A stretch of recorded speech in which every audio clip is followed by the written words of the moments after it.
மெய்வெளியின் செய்திகள் ஆதரவு வழங்குவோர் Satcon Holidays.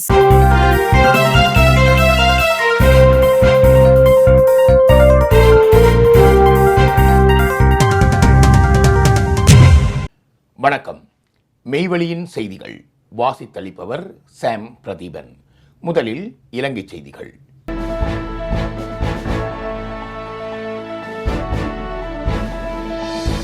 ஜனாதிபதி அனுர வெளியிட்ட கருத்து தொடர்பான சர்ச்சை. பிரதமர் நீதியரசருக்கு முக்கிய அரசியல்வாதிகள் எழுதிய கடிதம். மகரகமவில் நடைபெற்ற மேதின கூட்டத்தில் நீதிமன்றத்தில் நிலுவையில் உள்ள வழக்கு ஒன்றின் தீர்ப்பு குறித்து ஜனாதிபதி அனுரகுமார திசாநாயக்க வெளியிட்ட சர்ச்சைக்குரிய கருத்து நாட்டின் நீதித்துறை சுதந்திரத்தின் மீதான கடுமையான தாக்குதலாகும் என பிரதம நீதியரசர் பிரீத்தி பத்மன் சூரசேனவிடம் சுட்டிக்காட்டப்பட்டுள்ளது. முன்னாள் ஜனாதிபதி ரணில் விக்ரமசிங்க உட்பட பல்வேறு முக்கிய அரசியல் பிரதிநிதிகளால் பிரதம நீதியரசருக்கு அனுப்பி வைக்கப்பட்டுள்ள கடிதத்திலேயே இவ்வாறு வலியுறுத்தப்பட்டுள்ளது. நீதித்துறையின் சுதந்திரம் தொடர்பான மிக விபரீதமான ஒரு நகர்வை உங்களது கவனத்திற்கு கொண்டு வர விரும்புகிறோம். எமது நாட்டின் அரசியலமைப்பின் தூண்களாக விளங்கும் நீதித்துறையின் நேர்மை மற்றும் அதிகார பகிர்வு ஆகியவற்றில் மிக முக்கிய தாக்கங்களை ஏற்படுத்தக்கூடிய இந்த அறிக்கையினால் நாம் அதிர்ச்சி அடைந்துள்ளோம். இதனால் பல சிக்கல்கள் எழும்புகின்றன. வழங்கப்படவிருக்கும் தீர்ப்பு குறித்து ஜனாதிபதி முன்கூட்டியே அறிந்திருப்பதாக காட்டிக்கொள்கிறார். நீதி வழங்கப்படுவது மட்டுமல்லாமல் அது சந்தேகத்துக்கிடமின்றி வழங்கப்படுவதாக வெளிப்படையாக தெரிய வேண்டும் என்பது எமது அரசியலமைப்பு முறையின் அடிப்படை தத்துவமாகும். விசாரணை முடிவடைந்தவுடன் சாட்சியங்களை மதிப்பீடு செய்து சட்டத்திற்கு இணங்க தனது முடிவுக்கு வருவது ஒரு நீதிபதியின் கடமையாகும். அவரது மனச்சாட்சியே அவருக்கு ஒரே வழிகாட்டியாகும். தீர்ப்பு வழங்கப்படுவதற்கு முன்னர் அது குறித்து எந்த ஒரு மூன்றாம் தரப்பினருடனும் நீதிபதி விவாதிப்பது அபத்தமானது. ஒரு தீர்ப்பு மூன்றாம் தரப்பினரை மகிழ்விக்கும் வகையில் அமைந்திருக்குமா? அதன் காரணமாக அத்தீர்ப்பை கைதட்டலுடன் வரவேற்பதற்கு அவர் தூண்டப்படுகிறாரா என்பது முற்றிலும் பொருத்தமற்ற மற்றும் மிகவும் முறையற்ற ஒரு கருத்தாகும். இது நீதித்துறை மீதான பொதுமக்களின் நம்பிக்கையை சீர்குலைக்கும் தெளிவான ஆற்றலை கொண்டுள்ளதுடன் இது மிகவும் தூர நோக்கிய மோசமான விளைவுகளை ஏற்படுத்தக்கூடிய ஒரு விடயமாகும். இந்த அபத்தமான கூற்று நீதிமன்ற அவமதிப்பை குறிக்கிறது என்பதில் எங்களுக்கு எந்த சந்தேகமும் இல்லை. மிக குறைந்தபட்சமாக கூறினால் இது ஒரு நீதிபதிக்கு முன்னால் விசாரணையில் உள்ள ஒரு வழக்கு தொடர்பாக அவர் மீது அழுத்தத்தை பிரயோகிப்பதற்கான ஒரு இழிவான முயற்சியாகும். இந்த அழுத்தமானது நாட்டின் நிறைவேற்று அதிகாரம் கொண்ட ஜனாதிபதியிடமிருந்து வெளிவருகிறது என்பது இந்நிலைமையின் தீவிரத்தன்மையை மேலும் அதிகரிக்கின்றது. ஒரு நீதிபதி தனது உத்தியோகபூர்வ கடமைகளை செய்யும் போது இந்த அளவிலான தீவிரத்தன்மை கொண்ட அழுத்தத்திற்கு அதுவும் இந்த மட்டத்தில் ஆளாக்கப்படுவது சகித்து கொள்ள முடியாத அநீதியாகும். இது எமது சட்ட கலாச்சாரம் மற்றும் விழுமியங்களின் அடித்தளத்தை இழிவாக அரித்து விடுகிறது. நமது நாட்டில் இன்னும் பொதுமக்கள் நன்மதிப்பை பெற்று விளங்கும் சிறு நிறுவனங்களில் நீதித்துறையும் ஒன்றாகும்.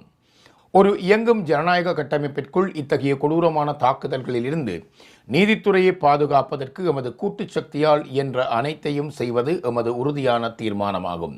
இந்த துயரமான சூழ்நிலை குறித்து நீங்கள் பொருத்தமானதாக கருதும் நடவடிக்கைகளை எடுப்பதற்காக இந்த சூழ்நிலைகளை உரிய மரியாதையுடன் உங்களது கவனத்திற்கு கொண்டு வருகின்றோம் என தெரிவிக்கப்பட்டுள்ளது. புலிகள் அமைப்பை அளித்த மஹிந்த ராஜபக்சவை கைது செய்தால் அரசாங்கம் அக்கணமே கவிழும். விமல் வீரவன்ச காட்டம். புலம்பெயர்ந்து வாழும் தமிழ் விடுதலை புலிகள் ஆதரவாளர்களை மகிழ்விப்பதற்காகவே முன்னாள் ஜனாதிபதி மஹிந்த ராஜபக்ச லஞ்ச ஊழல் விசாரணை ஆணைக்குழுவுக்கு அழைத்து வரப்பட்டார். புலிகள் அமைப்பை அளித்த மஹிந்த ராஜபக்சவை கைது செய்தால் அரசாங்கம் அக்கணமே கவிழும் என தேசிய சுதந்திர முன்னணியின் தலைவரும் முன்னாள் அமைச்சருமான விமல் வீரவன்ச தெரிவித்துள்ளார். கொழும்பில் உள்ள தேசிய சுதந்திர முன்னணியின் காரியாலயத்தில் செவ்வாய்க்கிழமை நடைபெற்ற ஊடகவியலாளர் சந்திப்பின் போது இவ்வாறு அவர் குறிப்பிட்டிருந்தார். தரமற்ற நிலக்கரி இறக்குமதியால் ஏற்பட்ட நட்டத்தை அரசாங்கம் 18% மின்கட்டண அதிகரிப்பு கூடாக பொதுமக்கள் மீது சுமத்தியுள்ளது. தரமற்ற நிலக்கரியால் ஏற்பட்ட நட்டத்தை மீள அறவிடுவதற்கு இதுவரையில் முறையான நடவடிக்கைகள் ஏதும் எடுக்கப்படவில்லை. போலியான வாக்குறுதிகளை மாத்திரமே அரசாங்கம் வழங்குகிறது என அவர் மேலும் தெரிவித்திருந்தார். மே 18 நெருங்கும் போது ஏன் மஹிந்த ராஜபக்சவை விசாரணைக்கு அழைக்க வேண்டும்? மனோஜ் கமகே கேள்வி. மஹிந்த ராஜபக்ஷ என்பவர் மக்களின் மனங்களை கொள்ளையடித்த தலைவரை தவிர நாட்டின் திரைசேரி பணத்தை கொள்ளையடித்த திருடன் அல்ல என்று முன்னாள் ஜனாதிபதி மஹிந்த ராஜபக்சவின் ஊடக பேச்சாளர் சட்டத்தரணி மனோஜ் கமகே தெரிவித்துள்ளார். லஞ்ச ஊழல் விசாரணை ஆணைக்குழுவில் முன்னாள் ஜனாதிபதி மஹிந்த ராஜபக்ஷ வாக்குமூலம் அளித்த பின்னர் அது தொடர்பில் ஊடகங்களுக்கு கருத்து தெரிவிக்கையிலேயே மனோஜ் கமகே இவ்வாறு கூறியுள்ளார். மஹிந்த ராஜபக்ச லஞ்ச ஊழல் விசாரணை ஆணைக்குழுவில் 2 மணித்தியாலங்கள் வாக்குமூலங்களை வழங்கிய பின்னர் வெளியேறி சென்றுள்ளார். எவ்வாறாயினும் மஹிந்த ராஜபக்ச என்பவர் திரைசேரியை கொள்ளையடித்த திருடன் அல்ல. அவர் நாட்டு மக்களின் மனங்களை கொள்ளையடித்த தலைவரே. இதனாலேயே ஆயிரக்கணக்கான மக்கள் இங்கு ஒன்று கூடியுள்ளார்கள். ஆனால் திரைசேரியை கொள்ளையடித்த நிலக்கரி மோசடி, 323 கொள்கலன்கள் மற்றும் லட்சக்கணக்கான டாலர்கள் காணாமல் போன சம்பவங்கள் தொடர்பில் இதுவரையில் விசாரணைகள் ஆரம்பிக்கப்படவில்லை. அவர்களை விசாரணைக்கு அழைக்கவில்லை. இதேவேளை பிரபாகரனை கொன்ற மே 18ஆம் தேதி நெருங்கும் போது ஏன் இவ்வாறு செய்ய வேண்டும்? திசைகாட்டி அரசாங்கம் ஆட்சிக்கு வருவதற்கு விடுதலை புலிகளின் டயஸ்போராக்களை பணத்தை இறைத்துள்ளன. அவர்களை மகிழ்விக்கவே பிரபாகரனை கொன்ற தலைவருக்கு நெருக்கடிகளை கொடுக்கின்றார்கள். மஹிந்த ராஜபக்சே என்பவர் இந்த நாட்டின் அரசியல் கலாச்சாரமாகும். இவர் மீது கை வைக்க முன்னர் 2 முறை சிந்தியுங்கள். நீங்கள் செய்வதை மக்கள் பார்த்து கொண்டிருக்கிறார்கள். அவர்கள் பதிலளிப்பார்கள் என்று தெரிவித்திருந்தார். ராஜதந்திர ரீதியில் இலங்கை அதிகாரிகளுடன் பேச்சுவார்த்தை நடத்துமாறு தமிழக முதலமைச்சர் தளபதி விஜய் கோரிக்கை.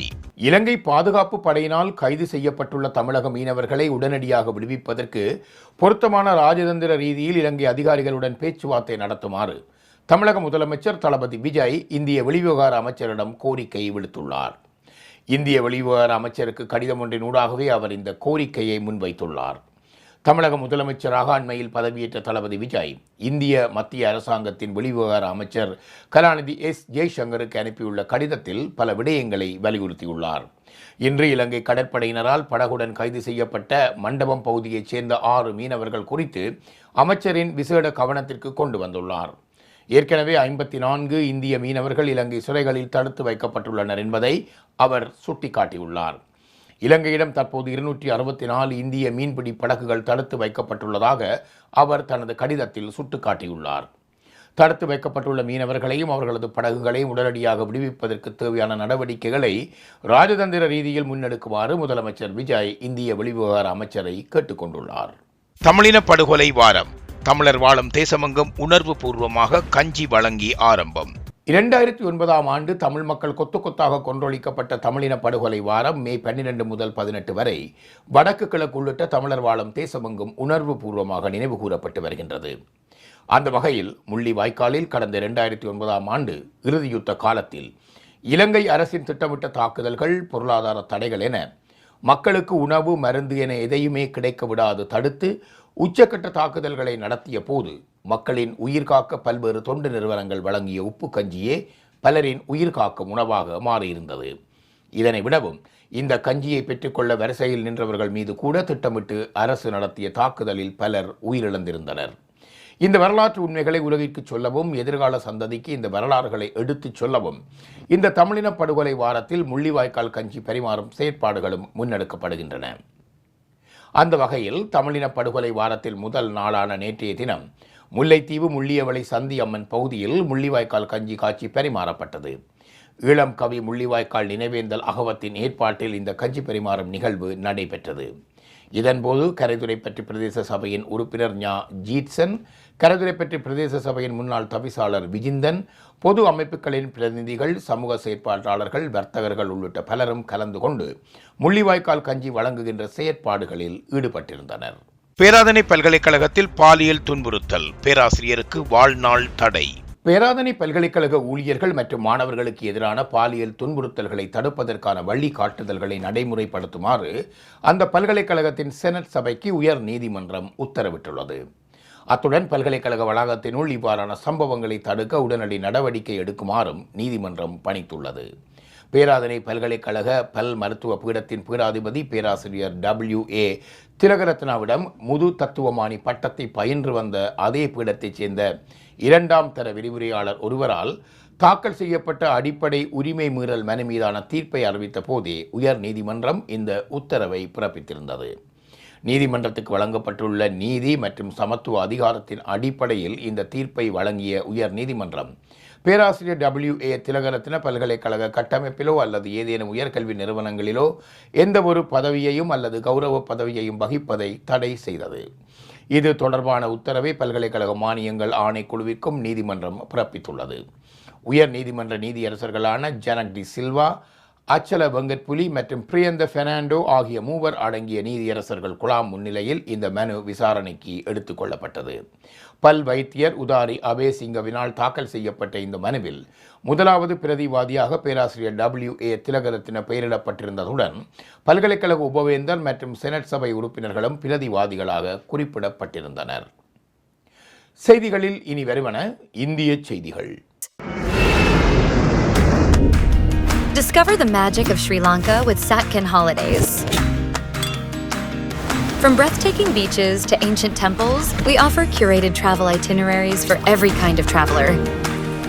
Our experts design the perfect journey, tailored to your needs and interests, ensuring you make the most of your time in Sri Lanka. Experience Sri Lanka's vibrant culture, pristine nature, and world-class hospitality with Satkin Holidays. Book your unforgettable adventure today with Satkin Holidays.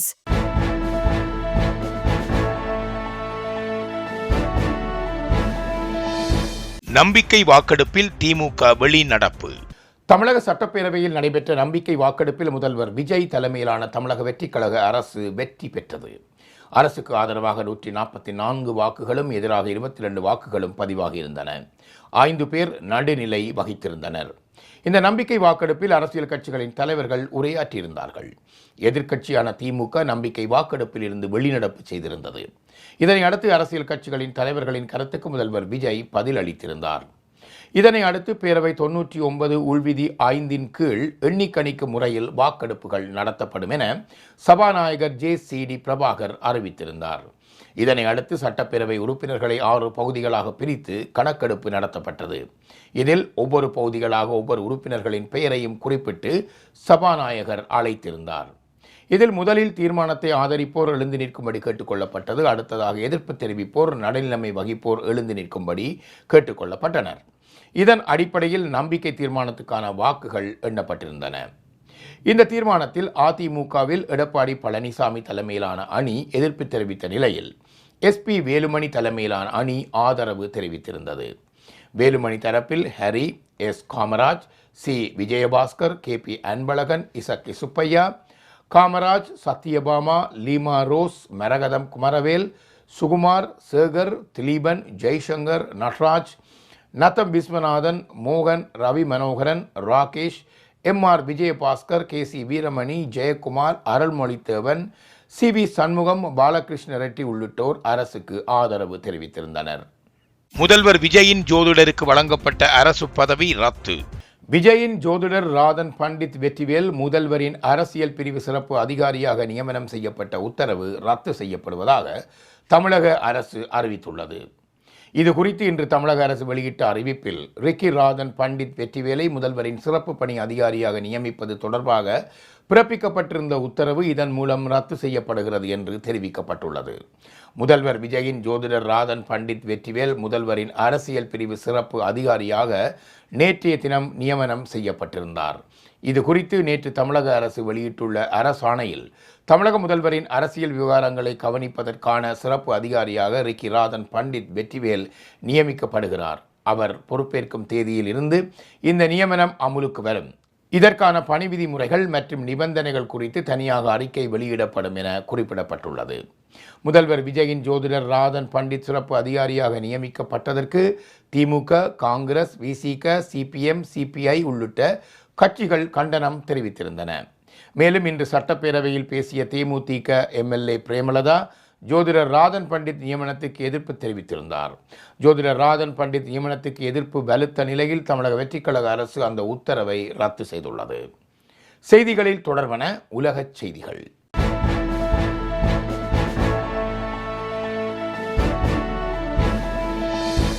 அணு ஆயுதம் தயாரிக்க யுரேனியத்தை 90% செறிவூட்டுவோம். Iran அமெரிக்காவுக்கு எச்சரிக்கை. செறிவூட்டப்பட்ட யுரேனியத்தை ஒப்படைத்து தனது அணுசக்தி திட்டத்தை கைவிட வேண்டும் என ஈரானிடம் அமெரிக்கா வலியுறுத்தி வருகிறது. அமெரிக்கா எங்கள் மீது தாக்குதல் நடத்தினால் தற்போது அணு ஆயுதம் தயாரிக்க யுரேனியத்தை 60% செறிவூட்டியுள்ளோம். அதை முழு திறன் கொண்ட 90% செறிவூட்டுவோம் என்று ஈரான் அமெரிக்காவுக்கு எச்சரிக்கை விடுத்துள்ளது. அமெரிக்கா, இஸ்ரேல், ஈரான் ஆகிய நாடுகளுக்கிடையே போர் தற்காலிகமாக நிறுத்தப்பட்டுள்ளது. மேலும் நிறுத்துவதற்கு பேச்சுவார்த்தை நடைபெற்றும் வருகின்றது. எனினும் இவ்விவகாரத்தில் சுமூகம் ஏற்படவில்லை. இதனால் அமெரிக்கா மீண்டும் ஈரான் மீது தாக்குதல் நடத்துமா என்ற கேள்வி எழுந்துள்ள நிலையில் மத்திய கிழக்கு போர் பதட்டத்திலேயே காணப்படுகிறது. இந்த நிலையில் அமெரிக்கா எங்கள் மீது தாக்குதல் நடத்தினால் தற்போது அணு ஆயுதம் தயாரிக்க யுரேனியத்தை 60% செறிவூட்டியுள்ளோம், அதை முழுத்திறன் கொண்ட 90% செறிவூட்டுவோம் என்று ஈரான் அமெரிக்காவுக்கு எச்சரிக்கை விடுத்துள்ளது. இது குறித்து ஈரான் நாடாளுமன்ற தேசிய பாதுகாப்பு மற்றும் வெளியுறவு கொள்கை ஆணையத்தின் செய்தி தொடர்பாளர் இப்ராஹிம் ரெசாயி மற்றும் ஒரு தாக்குதல் நடைபெறும் பட்சத்தில் ஈரானின் விருப்பத் தேர்வுகளில் ஒன்றாக 90% செறிவூட்டல் அமையக்கூடும் என அவர் எச்சரித்துள்ளார். அமெரிக்க அதிபர் டொனால்ட் ட்ரம்ப் ஈரான் மீது தீவிரமாக தாக்குதல் நடத்துவது தொடர்பாக பரிசீலித்து வரும் நிலையில் இந்த எச்சரிக்கை விடுக்கப்பட்டுள்ளது. 12 நாள் போரின் போது ஈரானின் அணுசக்தி நிலையங்கள் முற்றிலுமாக அழிக்கப்பட்டு விட்டதாக அதிபர் ட்ரம்ப் கூறியிருந்தார். ஆனால் அதிக செறிவூட்டப்பட்ட யுரேனியம் கையிருப்பு அளிக்கப்படாவிட்டால் அல்லது நாட்டிலிருந்து வெளியேற்றப்படாவிட்டால் தெஹ்ரானின் அணுசக்தி திட்டம் தொடர்ந்து இயங்கக்கூடும் என்று அமெரிக்கா உளவுத்துறை எச்சரித்திருந்தது. இந்த நிலையில்தான் ஈரான் தற்போது மிரட்டியும் உள்ளது. போர் நிறுத்தம் அமலில் உள்ள போதே 380 பேர் உயிரிழந்துள்ளனர். லெபனான் சுகாதாரத்துறை தகவல். லெபனான் மற்றும் இஸ்ரேல் இடையிலான பதட்டம் தொடர்ந்து அதிகரித்து வருகின்றது. ஏப்ரல் 17 அன்று அறிவிக்கப்பட்ட போர் நிறுத்தத்திற்கு பிறகும் இஸ்ரேல் தெற்கு லெபனானில் தாக்குதல்களை தொடர்ந்துள்ளது. லெபனான் சுகாதாரத்துறை தகவலின்படி போர் நிறுத்தம் அமலில் வந்ததிலிருந்து இதுவரை சுமார் 380 பேர் உயிரிழந்துள்ளனர் மற்றும் 1122 பேர் காயமடைந்துள்ளனர். இதில் 39 பெண்கள் மற்றும் 22 குழந்தைகள் அடங்குகின்றனர். நேற்று செவ்வாய்க்கிழமை நடந்த இஸ்ரேல் தாக்குதல்களில் தெற்கு லெபனானின் 13 பேர் உயிரிழந்ததாக தெரிவிக்கப்பட்டுள்ளது. இதில் நவதியே நகரில் முன்னதாக நடந்த தாக்குதலில் காயமடைந்தவர்களை மீட்கச் சென்ற 2 மீட்பு பணியாளர்களும் உயிரிழந்துள்ளனர். லெபனான் சுகாதார அமைச்சர் ரஹான் நாசரட்டின் இஸ்ரேல் நடவடிக்கைகள் சர்வதேச விதிமுறைகளை முற்றிலும் புறக்கணிப்பதாக குற்றம் சாட்டியுள்ளார். அமெரிக்காவில் நடைபெறவுள்ள இரு நாடுகளுக்கும் இடையிலான பேச்சுவார்த்தைக்கு முன்பாகவே இந்த தாக்குதல்கள் அதிகரித்துள்ளன.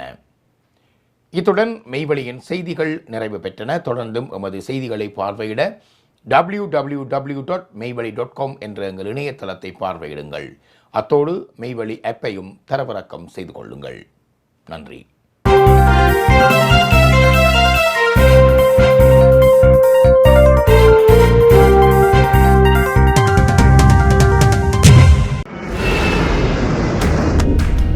Discover the magic of Sri Lanka with Satkin Holidays.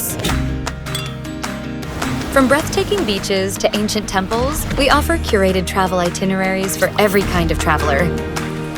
Our experts design the perfect journey, tailored to your needs and interests, ensuring you make the most of your time in Sri Lanka. Experience Sri Lanka's vibrant culture, pristine nature, and world-class hospitality with Satkin Holidays. Book your unforgettable adventure today with Satkin Holidays.